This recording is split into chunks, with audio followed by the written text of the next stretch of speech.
It's been 5 years and the Geekcast Radio Network would like to give back to you. How, you may ask? Well, first of all, we're coming up with a brand new website to be launched June 1st, 2014. In addition to that, there'll be many new features for interactive abilities. So how do you enter into this magical celebration? Well, Geekcast Radio has a contest where you can win some awesome prizes, ranging from comics, Blu-rays, DVDs, trade paperbacks, and comics, and more. How do you enter? Write in your favorite stories of how the Geekcast Radio Network has affected you in the last 5 years, and how it's unleashed the geek in you. You can also enter by writing reviews on our shows on iTunes. For more information, visit www.geekcastradio.com and click on the banner. So until next time, unleash the geek in you.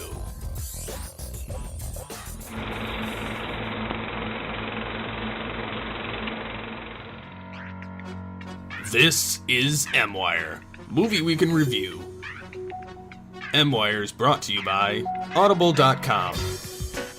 Sign up today to get a free audiobook download at www.audibletrial.com/geekcastradio. Start today with a free 30-day trial with over 100,000 titles to choose from for your iPhone, Android, Kindle, or MP3 player. Don't forget to follow Audible on Twitter at audible_com. And now the latest and greatest in movies with M-Wire.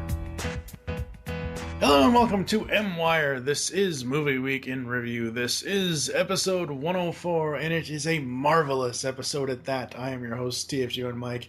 Joining me is Steve Megatron. Hello, welcome back. It's been a while. It's been a while. Yeah. I'm not singing. Nah. Oh, dude. I triple dog dare you to sing as Megatron. It's been a while. I don't want to sing.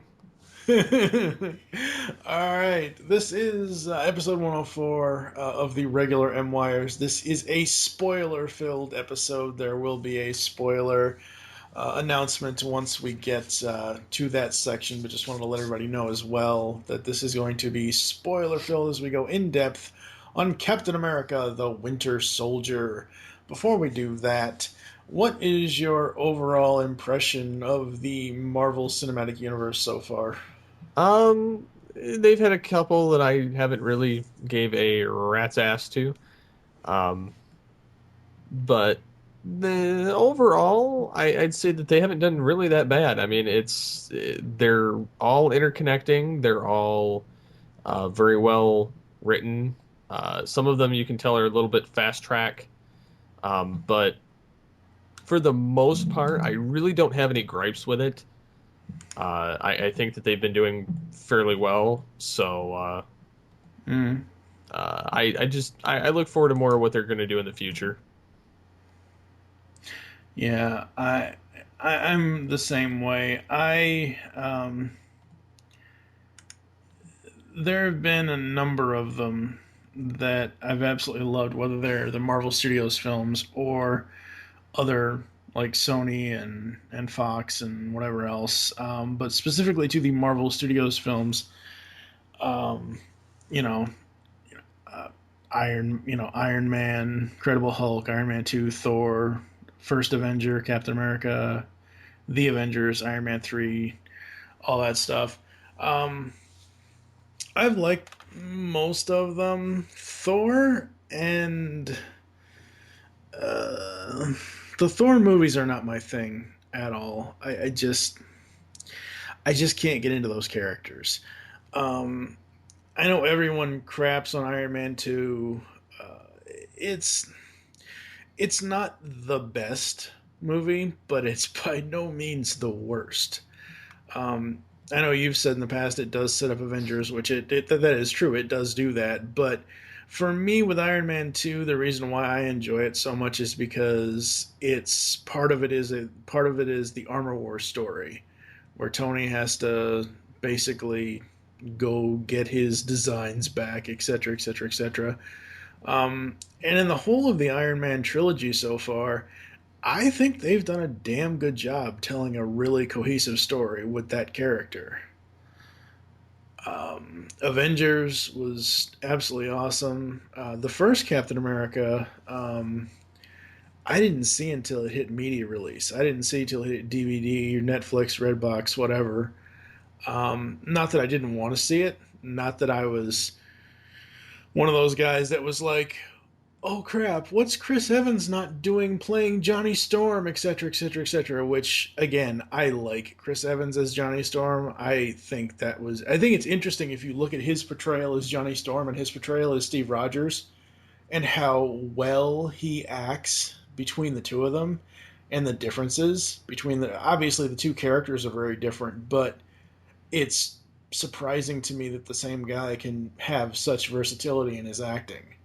And I know that's the whole point of actors is to be as versatile as you can, but just some people can't get out of a certain role. Sometimes the first Avenger I thought was done really well, uh, very well acted. I every time I saw the trailers for it, I was like, "Hey, it's Two-Face. What's he doing in this movie?" I was like, "Hey, Tommy Lee Jones. What's Agent K doing in a in a Captain America movie?" Um, I thought the plot and the pacing in First Avenger was great. And I was really excited to see what they were going to do with him next after Avengers. And that's where we get into the Winter Soldier. So I think we are going to take a quick break. You're going to hear the spoiler warning, and then you're going to hear the Captain America trailer. We'll be back in a moment. Most of the intelligence community doesn't believe he exists. The ones that do call him the Winter Soldier. He's a ghost. You'll never find him.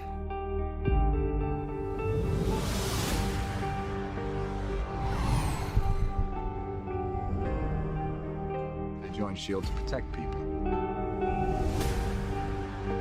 Captain, to build a better world, sometimes means tearing the old one down.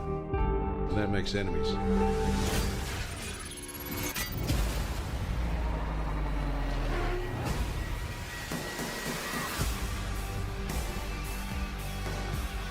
Fast.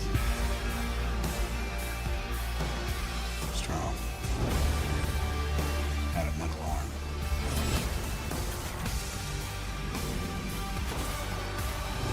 Are you ready? All it takes is one step. People are gonna die. I can't let that happen. Captain America needs my help. When do we start? We just did.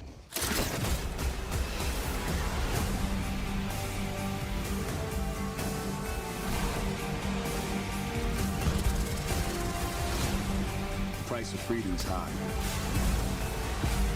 And it's a price I'm willing to pay. You told me not to trust anyone. This is how it ends. Everything goes.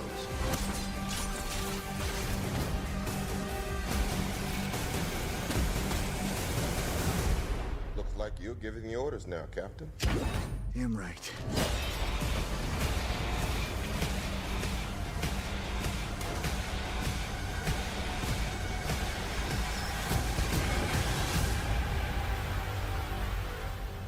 How do we know the good guys from the bad guys? If they're shooting at you, they're bad.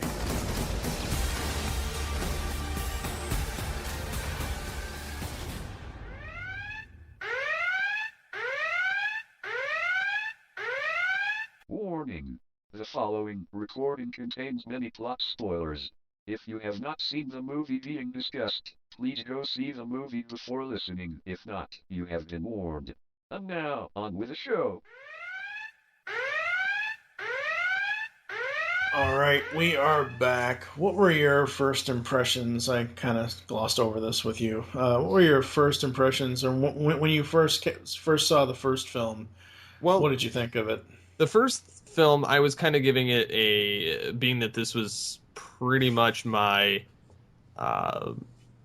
my first foray into Captain America, besides the Spider-Man and Amazing Spider-Man cartoon from the 90s.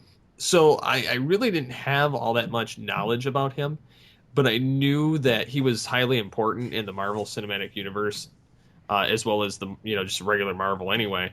But I didn't realize how much of Captain America 1 was going to come into play in the setting up basically the entire universe. They make you think that Tony Stark and Iron Man is the beginning of it. He's the first public announcement of it after Iron Man or after Captain America, but it definitely set up a lot of Captain America 2 from Captain America, and they directly pull a lot of elements from that film, referencing it, and it further helped explains the pieces that were kind of left in the past of that film and the beginning of Avengers, making it more coherent of a story for Captain America 2. Right. Winter Soldier takes place 2 years after the Battle of New York. So there's that time frame there. Myself, I'm kind of like right there with you. Outside of the Spidey animated series cartoon where he was in the Six Forgotten Warriors arc, I knew of Captain America, but I'd never really had any exposure to him. Was it last month in March when we did Marvelous March, reading Mark Waid's Man Out of Time was the first time I ever really read a Cap comic. I enjoyed it. I thought it was really interesting. And I've kind of heard rumblings about the whole Winter Soldier thing and how Bucky didn't die and he comes back as the Winter Soldier and et cetera, et cetera, et cetera. I'm just really happy to see some of these characters that Marvel is doing things with, that they're becoming more mainstream. I will say this forever and ever. I am one of those mainstream franchise kind of fans. And before these two films, the only thing outside of Spidey that I knew Cap was from was the Superhero Squad show where he was like, full on satire of himself. But Winter Soldier, I went and saw it and I was like, oh my God, so great. Everything about this movie is really, really cool. The story, and this is why I like the Marvel Cinematic Universe. Again, continuity. Everyone should know by now.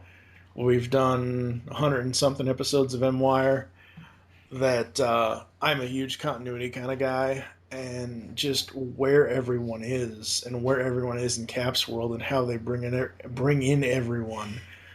Absolutely loved it. I did think, and I did mention this on Facebook after I got out of the movie, when I got home, I was like,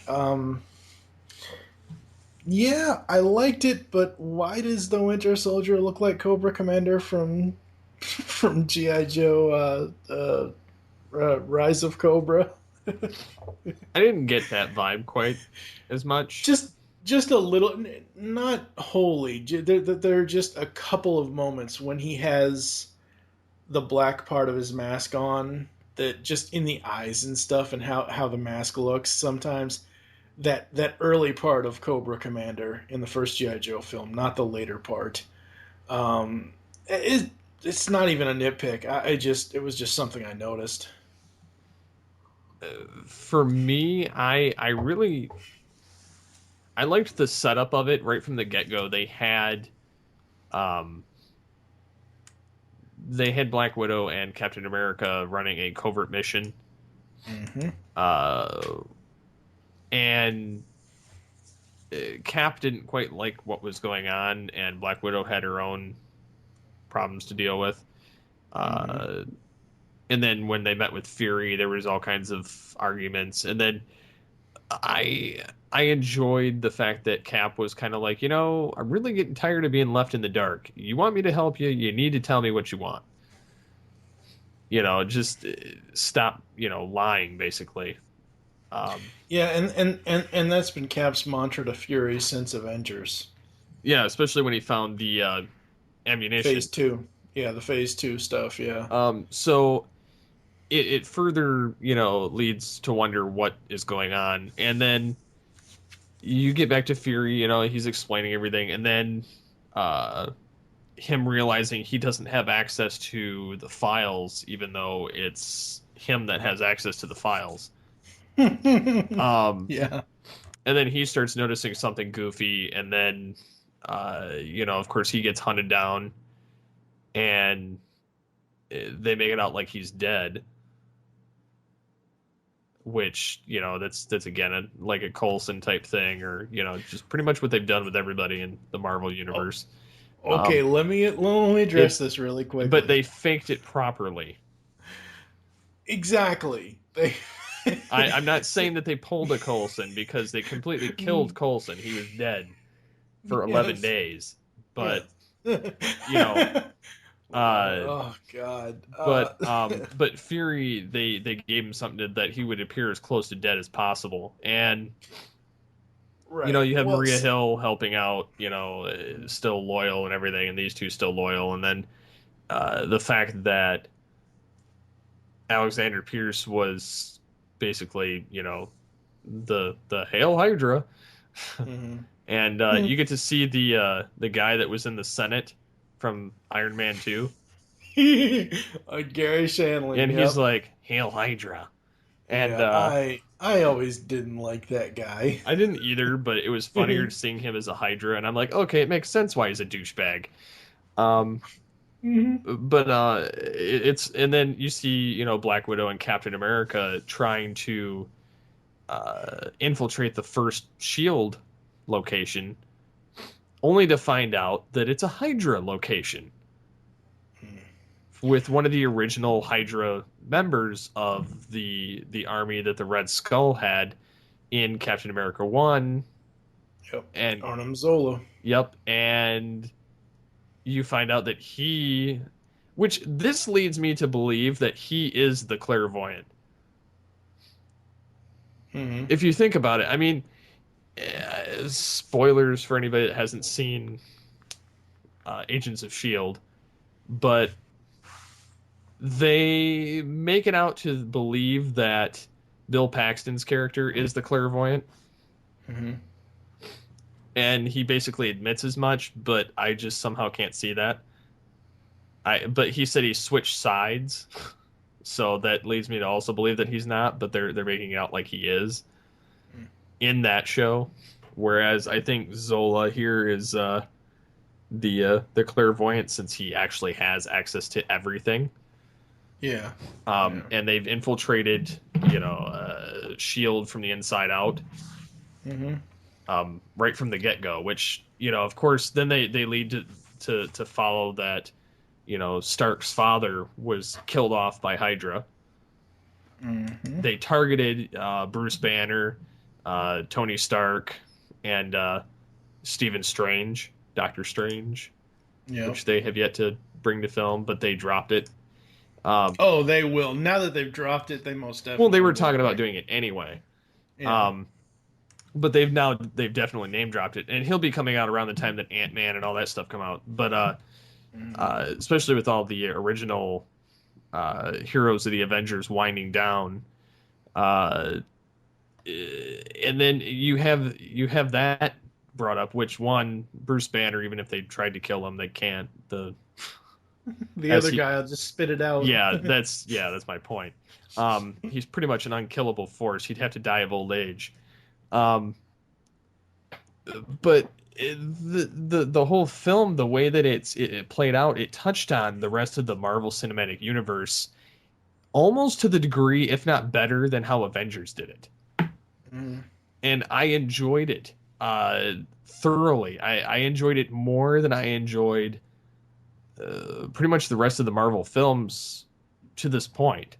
I mean, I'm not saying that I dislike any of them, because I don't, other than the Thor films, but the rest of this Marvel Cinematic Universe, I think Cap 2 is the greatest one out of the bunch at this point, because it not only touches on the corruption of the world and the corruption of this organization that they thought was just a little bit out there, but not, as corrupted as they thought, which was corrupted from the get-go. I love that. And then the fact that Agents of S.H.I.E.L.D., the episode that aired the week of the film's release. It came out April 8th. The episode of S.H.I.E.L.D., and it plays into halfway point of Cap 2 until the end of Cap 2. Because they even reference Melinda May calling Fury on her secure line, which is who she's been communicating to this entire time, is what you find out. She's had a direct patch to Fury. Very cool. And you find out that she's actually the one that was, and I know this is not Cap 2, but it's still kind of Cap 2, this particular episode. That she's the one that assembled Coulson's group and everything on orders from Fury, and that's why everything's kind of played out. And you find out that even one of the group of that is a Hydra agent. It's probably Skye. No, because Coulson packed her in ahead of time. Okay. It's someone else. All right. You'll get the gist of that. But anyways, so that comes into play, and then you see at the end of the episode of Agents of S.H.I.E.L.D., Coulson's looking at a monitor watching the events of the end of Captain America 2. Interesting. Of the three helicarriers crashing into each other, and there's reports of Captain America taking down all of it. And his status is currently unknown, which is probably the point that they started colliding and the Winter Soldier threw him off the helicarriers. Right. Yeah. And I love the humanity of Captain America in this whole film. Despite everything going on, he still helped Nick Fury. He still and Fury confided in him when he knew he couldn't trust anybody else, because Captain America is so squeaky clean compared to everyone else.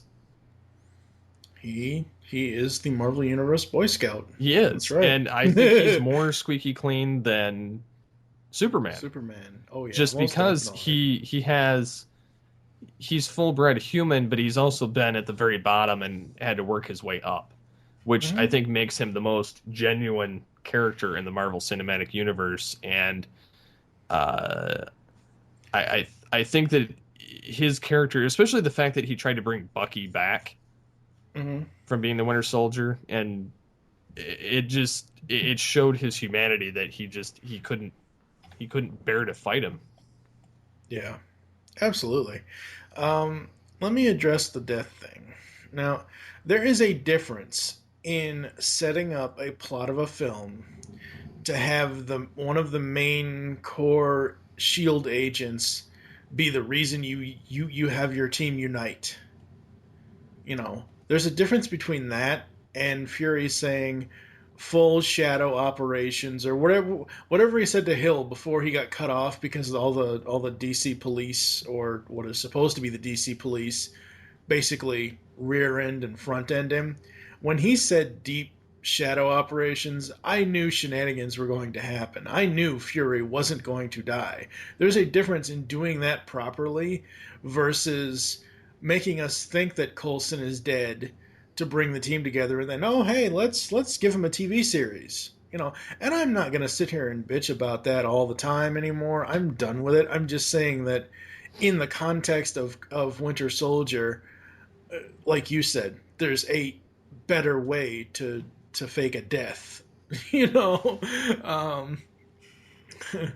I think someone commented on the M Wire Weekly post when Kevin Fridley sent and his other roommate, I think Matt is his name, or friend, someone commented and was like, yes, please, just don't do this in clones. No clones. And all as I said was, life model decoys for everyone. Blah.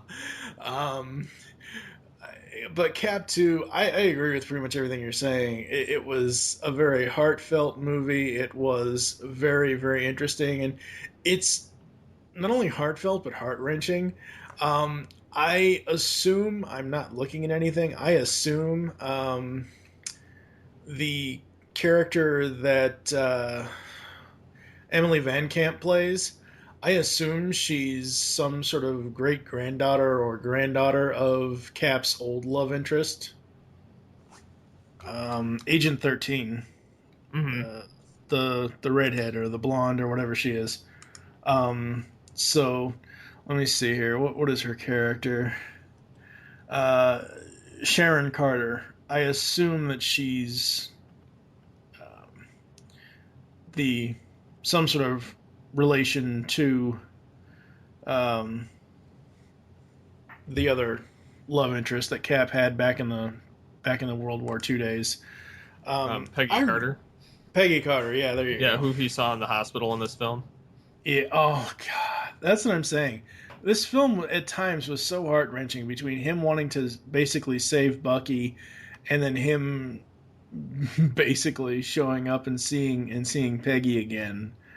It was just so. Now, the one thing we haven't talked about yet is, what do you think of their them putting the Falcon into this? I liked the character a lot. Yeah, I liked his tone, and I liked the fact that he was like extremely loyal to Captain America. Yeah, Anthony Mackie did an amazing job as Sam Wilson, the Falcon, and I like how they practically were able to do the Falcon without making it super cheesy. Like it's a mechanical wingsuit versus dressing him up like a vulture or something from Spider-Man, you know? I really do like that. I thought that was great. I thought his attitude was great. I love this. The action scenes in this movie were so well done. I honestly was not expecting Cap to jump out the window. I really wasn't. Robert Redford as Pierce did a really good job. I find it weird seeing him in movies nowadays. I don't know why. Probably because he was wearing a really nice toupee in the movie. Okay, yeah, there is that. I mean, I'm just throwing that out there. Yeah. And Black Widow, Scarlett Johansson as Black Widow, she really kind of came into her own here. I mean, we've seen her since Iron Man 2. You know, I thought she did very well in Avengers, and she did very well here. So, who knows? Maybe Phase 4 of Marvel films will be a Black Widow movie or something, or even maybe a Phase 3 film. I don't know. Where do you want to see these characters go in the future of the Marvel film projects? Well, I mean, the Winter Soldier, they pretty much already resolved that he's coming to grips with the fact that he's Bucky. Mm-hmm. And that he's going to eventually come back into fold with Captain America. Mm-hmm. It may not be in Avengers 2. It may be, but who knows? I think that he'll show back up maybe in a part of the Avengers 2.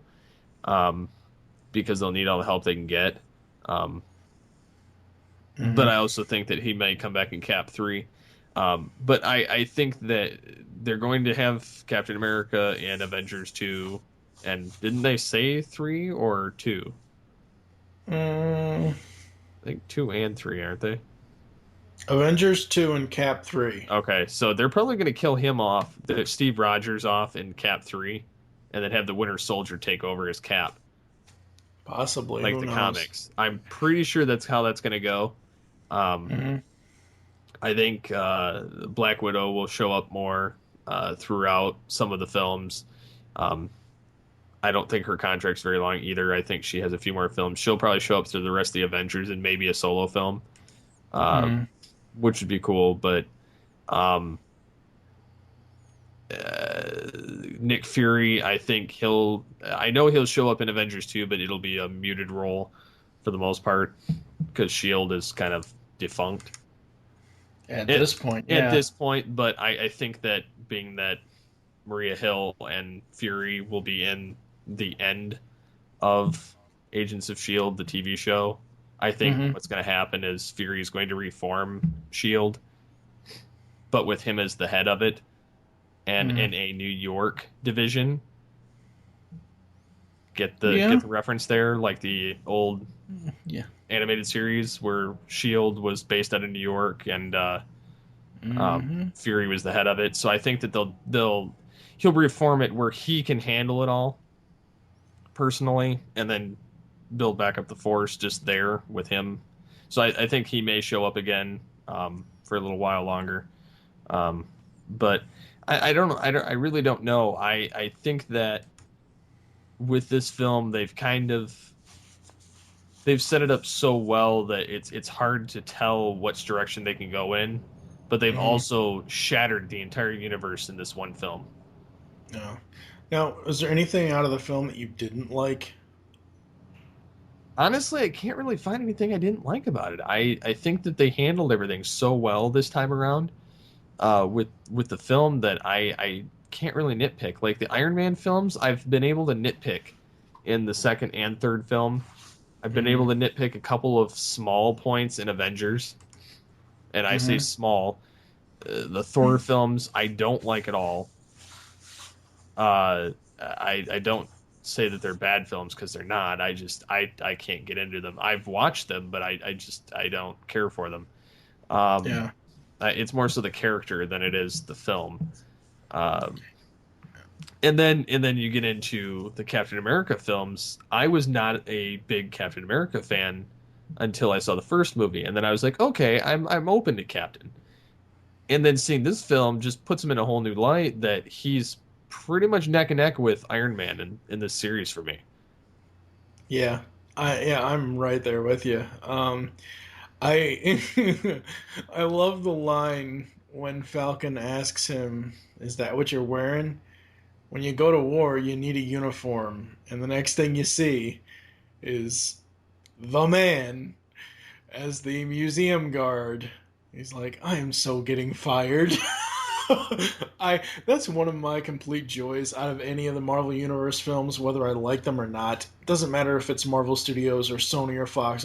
It's when Stan Lee shows up. It really, really is. It's a small cameo, but I love it every time he shows his face because it's like a quick one-line quip that's thrown in.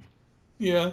Yeah. And he's always like a janitor or a guard or a playboy type guy. I mean, it's funny when he shows up, but I think that it worked really well here. Plus, I like that they went back to the old Cap uniform. Yeah. I didn't care for the beginning of the film's uniform. I liked it once they went back to Captain Puerto Rico.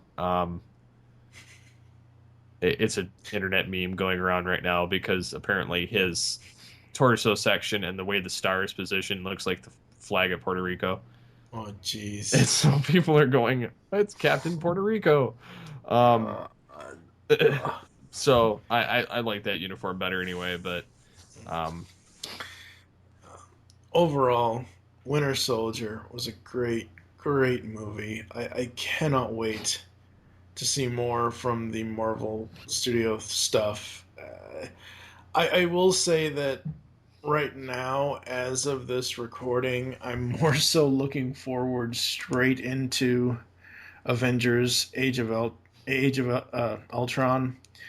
I don't know. Somebody's got to show me. I don't think there was ever an animated series, but somebody's got to show me a reason why to care about the Guardians of the Galaxy. Not that I hate them, not that I don't like the characters. I just, you know this. I mean, we've been friends for 6 years now. I have basically 3 modes. I either love it, I just don't give a crap, or I don't really like. I don't pay attention to anything, or I can't stand it. It's either on your radar or it's not. Or it's not, exactly. And Guardians is not. You know, people ask me when I talk to them, they've asked me, have you seen the Guardians trailer? Nope. I know they're more or less the Interstellar Avengers. Okay. It's more or less that. It's a bunch of ragtag guys thrown together. They're not controlled by anybody really. I mean, they are, but they aren't. I don't know too much about them because I'm not huge into Marvel. My real introduction was when the films started coming out.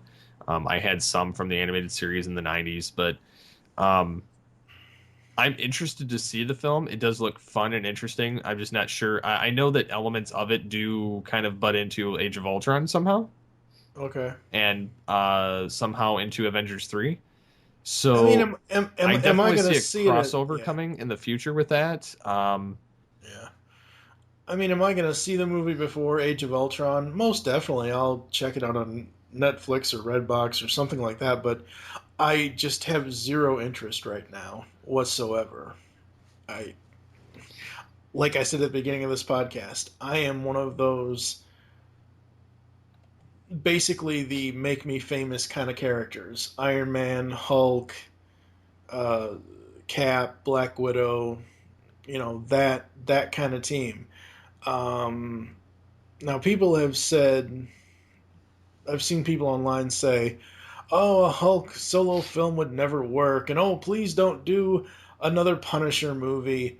I honestly think if Ruffalo continued being Hulk, as long as they weren't going back and doing an origin story, he could really pull it off. If they were gonna if Marvel has the rights to do Hulk, which I think they do, since they did the Incredible Hulk as part of Phase One. Um, if they do a solo film with Hulk, maybe do Planet Hulk or maybe do World War Hulk or something that isn't an origin, and I think it would be fine. With Punisher, I think you need to get Tom Jane back as the Punisher. Um, but I mean, I'm really stoked and interested to see where Avengers: Age of Ultron takes us, and I'm like triple crossing my fingers for an Iron Man 4. It's not Even going to if happen. it's You might see even a if War it Machine movie.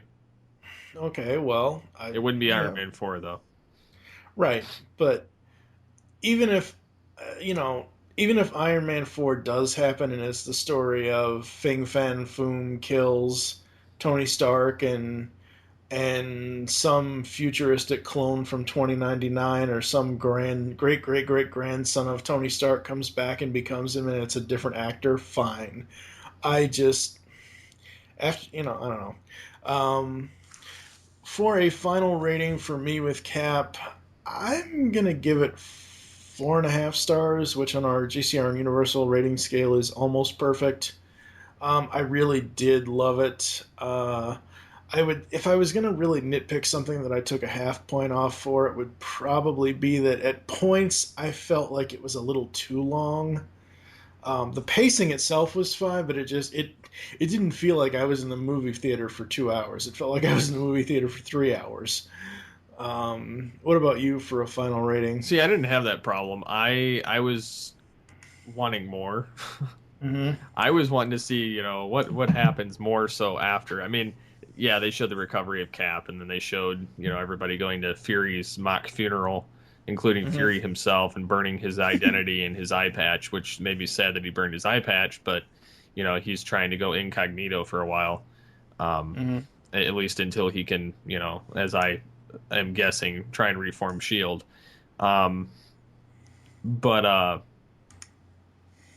But yeah, so I mean, and I like that, and I like the aspect that Fury busted a Cap and Pierce's ass more or less, as they exposed Hydra and Shield and everything that was. But I would give it a 5 out of 5. I really, really, really enjoyed it. It's the most fun I've had with Marvel films since Avengers, and before that, Iron Man. I know some people are pointing out the nitpick of, oh, well, if they erased his identity, why would his damaged eye work to prove his identity? I thought it was really cool. Well, I he thought it was said a you cool forgot moment about when the other eye. Yeah. And they wiped the one eye from his memory, or from the computer. Mm-hmm. But they forgot the other one, which, I mean, on the one hand makes sense and on the other hand does not. but Yeah. being that they wouldn't think that he could use the other eye, being that it was, damaged.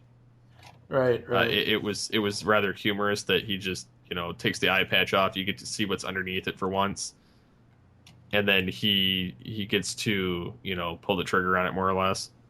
Mm. Yeah, no, it was awesome. I don't know, since Fury is a part of S.H.I.E.L.D., and I know Mr. Jackson is kind of getting up there, I'm wondering if they would ever do a Fury-centric film. I wish they would, honestly, like at least him maybe forming S.H.I.E.L.D. again, or having him, kind of battling his way back in kind of thing. Mm-hmm. I mean, I think that it would pull off really well, and I think that people would enjoy it. Plus, I think,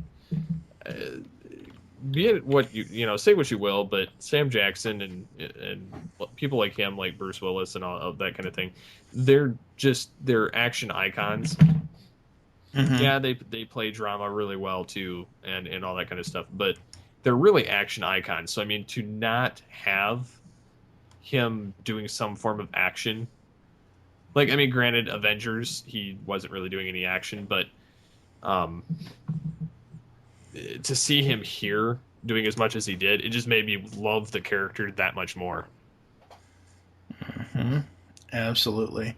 Now the only reason why I bring this up about having him do a solo film is because the only time I've ever seen a Nick Fury solo film was when David Hasselhoff starred as Nick Fury in Nick Fury, Agent of S.H.I.E.L.D.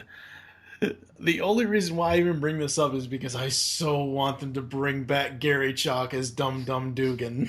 You never know. Maybe that'd be his right-hand man when he starts up S.H.I.E.L.D. again. But maybe that's what Agent Coulson's supposed to be. Maybe, who knows. Anything else you want to bring up about Cap 2 or the Marvel Cinematic Universe? No, I think that until we see some more pop up into this nice franchise, I think that it's pretty much said, done, and I can't think of a better film to go in this franchise than what's been talked about tonight. Awesome. You can catch M-Wire Weekly every Monday or Tuesday-ish here on the GCRN. I have no idea what they're doing next. Coming up next for the regular M-Wire, we're going to be swinging on some webs. So keep those film reels rolling. I have been TFG1Mike with Steve Megatron Phillips. We will catch you next time. You know what it is I love about being Spider-Man?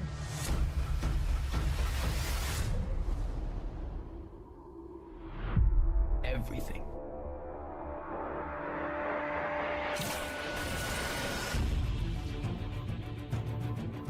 Peter Parker, Harry Osborn. It's been 10 years. What have you been up to? I do some web design.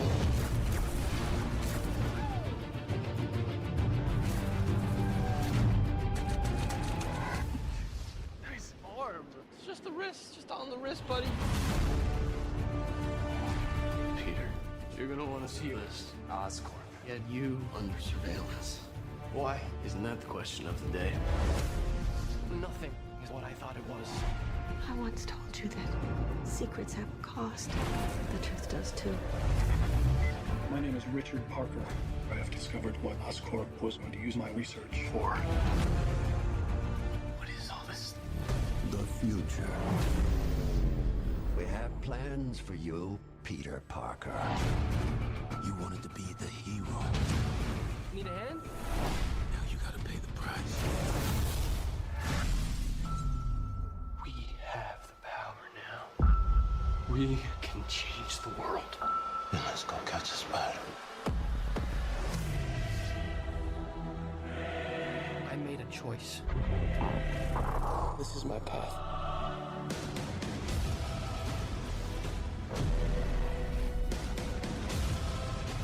This is bigger than you, Peter. I'm the only one who can stop them.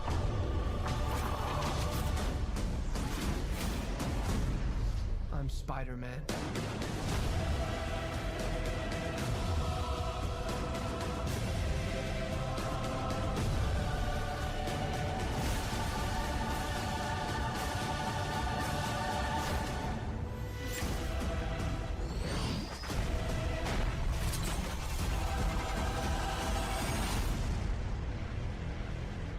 gotta go. I'm coming with you. Why? It's too dangerous. Sorry, I love you. Don't hang me.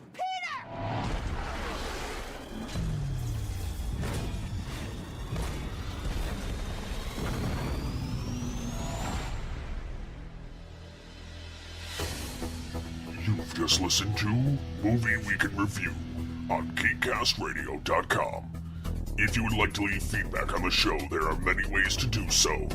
First, you can visit the website, GeekCastRadio.com, where you can comment on the episode and all of our different podcasts. Be sure to rate our show on iTunes and leave us feedback. You can follow us on Twitter at GCRNMwire. Become a fan of us on Facebook by searching Geekcast Radio Network. You can email us at feedback@geekcastradio.com. Call the voicemail line 502-526-5821. Please remember to tell us the show you're leaving the message for and your name. So until next time, unleash the geek in you. In a world, there, I said it, happy